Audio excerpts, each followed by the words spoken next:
Hello guys, Belle here. Going to be giving you guys a little walkthrough of what the PvP talents look like for the Destruction Warlock.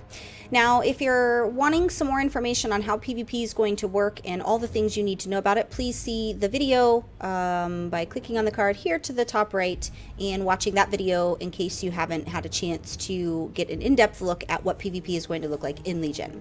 So let's go ahead and jump right in. So your talents you're going to unlock starting with your left column. You'll unlock them every couple of levels, every couple of honor levels, that is. You will unlock a different talent that you can use. They are in a row, so you do have to make a choice of which talent that you're going to use. And this is, of course, pre-prestige, which if you want to know how prestige works, you can go ahead and also watch that PvP video, as I did do a demonstration of what prestiging entails. So let's take a look at the talents that you have to choose from as a Destruction Warlock. So the first talent is going to be the most important, which is your Gladiator's Medallion. That's going to be your trinket. With the changes for humans, for every man for themselves, it only works for stun effects. So they did nerf that quite a bit, which is fine. It needed to be nerfed. Completely agree. So you will want to have your Gladiator's Medallion. This is also the first one you get when you are 110 and able to begin PvPing. Once that's unlocked, your Gladiator's Medallion will be the first one that you get. Does have a 2-minute cooldown. Obviously removes all movement and pairing effects and all effects which cause loss of control to your character while in PvP combat. The second one in this row is going to be Adaptation. This is passive. All loss of control effects with a duration of 5 seconds or more will activate your Honorable Medallion spell, but only causes it to incur a 60-second cooldown for that one.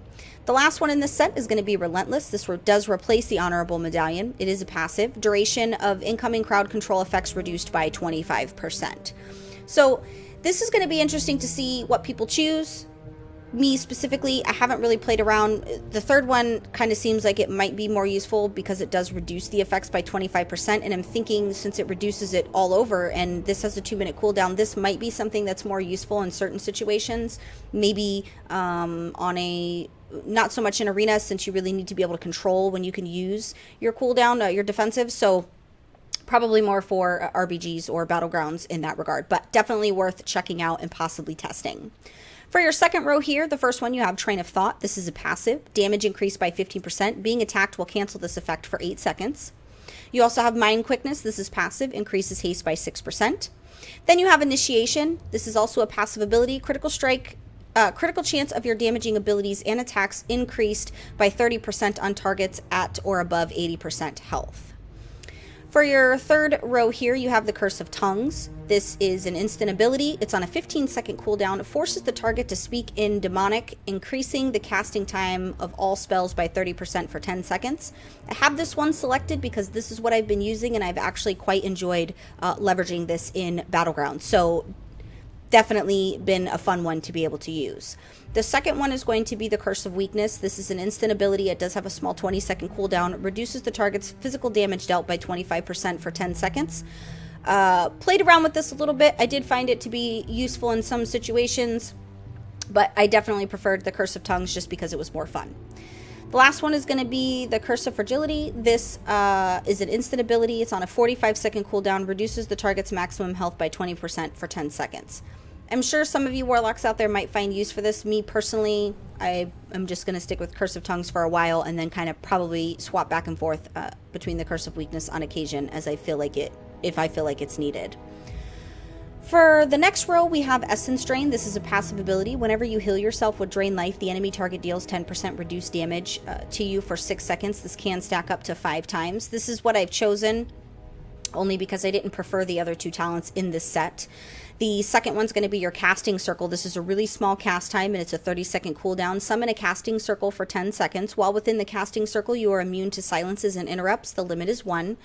Now, I did test this quite a bit. I did like it, but I didn't use it as often as I thought I did, and it could just be muscle memory, remembering to throw that into my defensive rotation. So I'm sure this will be quite useful for some of you Destruction out there, but the passive just seemed a lot easier. I'm not gonna lie, it's just because I've got to get used to new things, so I can see a lot of instances when this will be useful, especially probably with arenas. The third one in this set is going to be Nether Ward, and This is an instant ability. It's a 45-second cooldown, surrounds the caster with a shield that lasts 5 seconds, reflecting all harmful spell casts on you. Now, the only time that I can see this useful is if you want to not have your Dark Pact, which essentially your Dark Pact is going to be your bubble per se.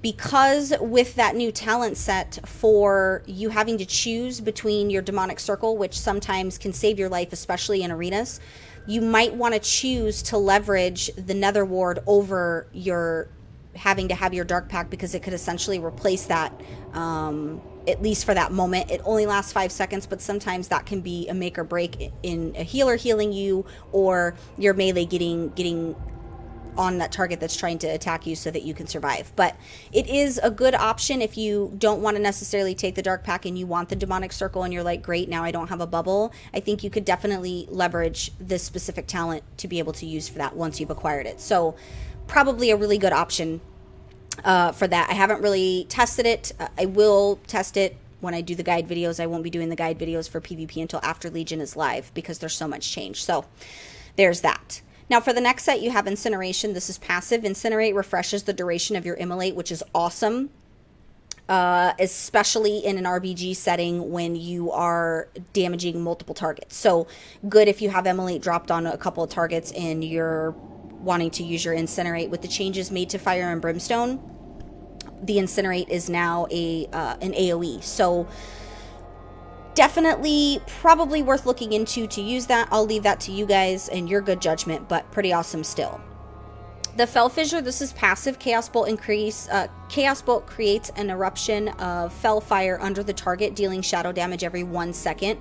It also reduces all healing received by 50% for 10 seconds to all enemies within 5 yards of the initial target.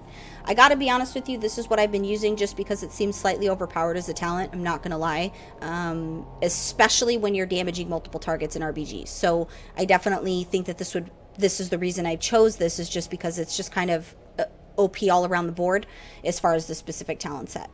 For your last one, you have Cremation. This is passive. Conflagrate deals an additional 10% of the target's total health in fire damage, but now consumes Immolate.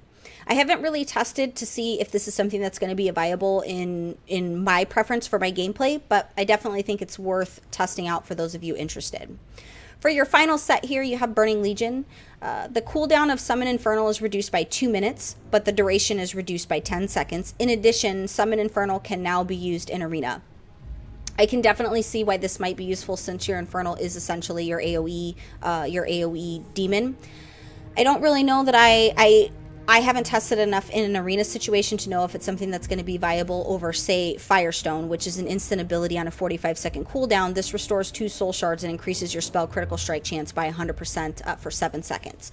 The reason that I actually chose Firestone is, even though it has a 45-second cooldown, this is going to be really good if you're trying to burst down a target, say a healer. And especially in arenas, I can see this being useful because your soul shards, the only way you generate those is going to be with your conflagrates, and those conflagrates have they have a recharge time. This will allow you to essentially get several chaos bolts out. If you have a full 5 shards, that'll give you'll get 2 chaos bolts. Hopefully one of your passive abilities on your artifact weapon will allot for a quick regen of a soul shard, because you have a chance for it to be refunded back to you on one of your traits.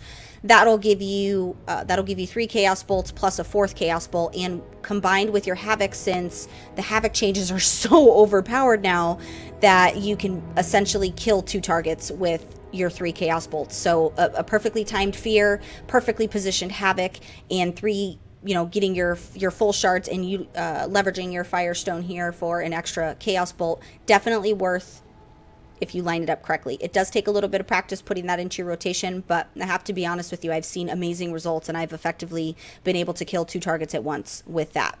In your last set, you also do have Bane of Havoc. This does replace Havoc, curses the ground with Demonic Bane, causing all of your single target spells to also strike targets marked with Bane last 10 seconds.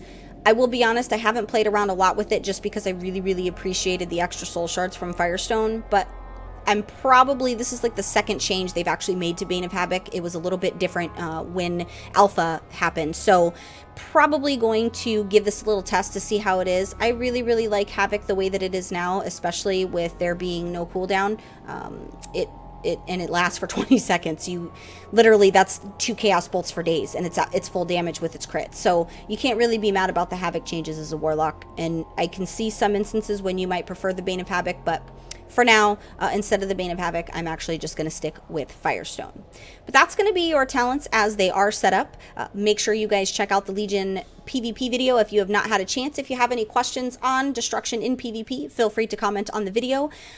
Also, if you're new to PWNCAST, make sure you give the channel a subscribe so you can get all the guides when Legion launches. I'll be doing guides on all the specializations for PvP as well as PvE, just waiting for more of the changes to happen. I also want to make sure I disclaim here that because we are still in beta, a lot of this stuff might change. It is highly possible that some of the percentages might be worked around, the talents might be swapped out. As of now, this is what we're looking at, so that you can start to prepare yourself for what Legion's going to look like being destruction. Hopefully back to our glory days of Miss Pandaria. That would be really nice. I'm going to get on out of here, guys. Thank you so much for watching, and as always, don't forget to like, comment, and subscribe.